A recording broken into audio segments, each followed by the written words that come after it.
Well, here is a titration problem where you are asked to determine the molarity or the concentration of hydrochloric acid. So you have a 0.5 molar sodium hydroxide solution, and 20 milliliters of this solution was needed to titrate 35 milliliters of hydrochloric acid.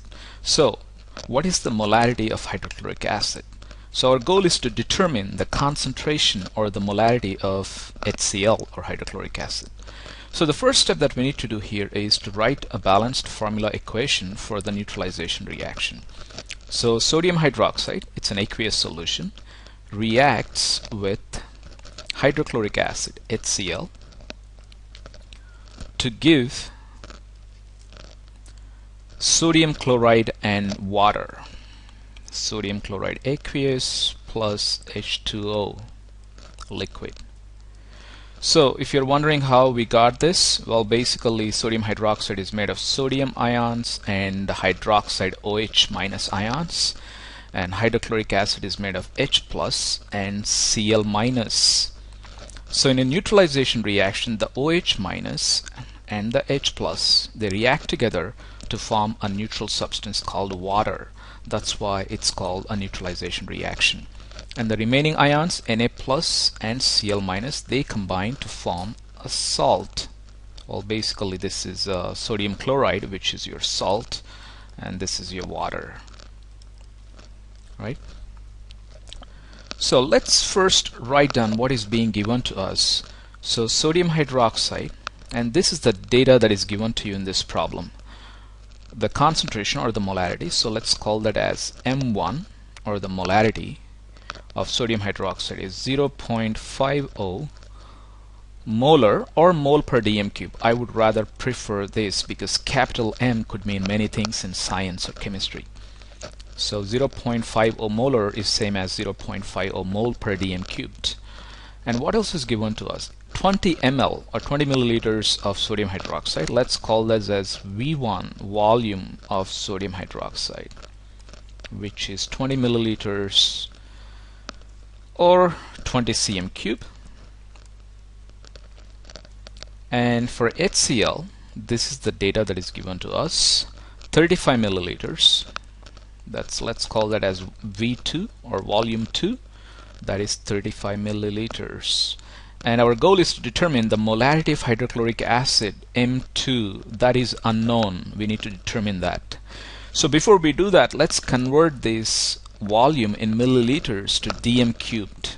So as we all know, so to convert milliliter to dm cube, we need to divide the milliliters or the cm cubed by 1000. So that would give me 0.025 dm cubed. Similarly, if I divide this by 1000, I would get 0.035 dm cube. So we converted the volumes in milliliters to dm cube. Now let's go ahead and use this formula that relates the two. So let's call this as M1 V1 equals to M2 V2. So M1 V1 corresponds to NaOH and M2 V2 corresponds to HCl.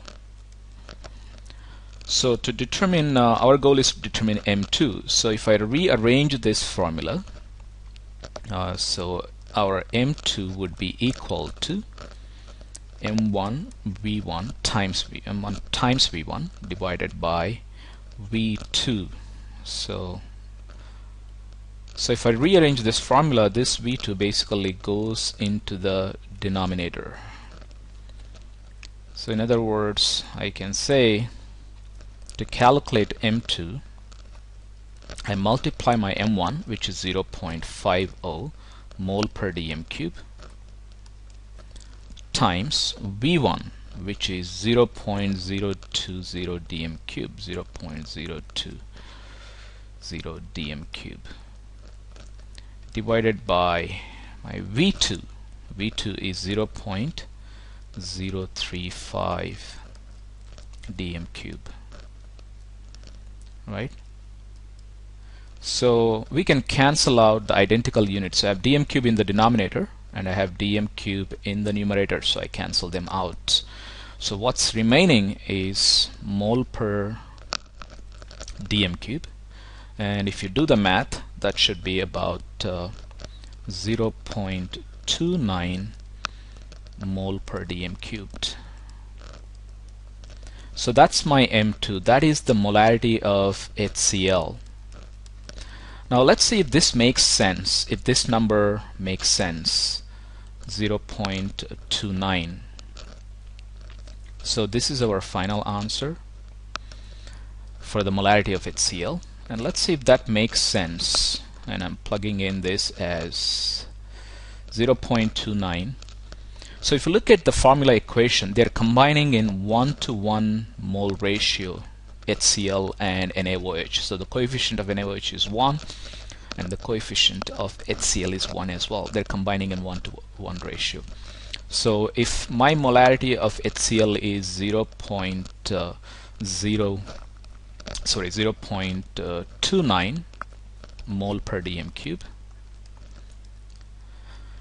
So if I compare the molarity of HCl to NaOH, so HCl has a lower concentration than NaOH, so it would require more HCl, a greater volume of hydrochloric acid, to neutralize a stronger NaOH. So our answer makes sense because our HCl is weaker in concentration as compared to that of NaOH, so it would require a greater volume of HCl to neutralize. So this answer makes sense.